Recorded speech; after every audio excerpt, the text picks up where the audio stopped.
जळगावच्या मळनेरमधील टाकरखेड्यातील पती पत्नीनं 2 मुलींसह जीवन संपवलंय। पत्नीनं आणि पतीनं 2 मुलांसोबत रेल्वे समोर उडी घेत जीवन संपवलंय। घटनेपूर्वी चौघेही रेल्वे ट्रॅकजवळ रात्रभर रेल्वेची वाट पाहत होते।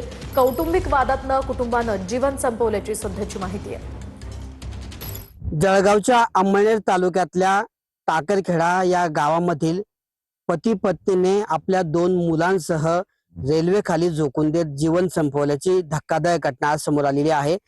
ज्या ठिकाणी या दाम्पत्याने आपल्या मुलांसोबत रेल्वे समोर झोकून दिलं त्याच घटनास्थळी आपण आता आहोत।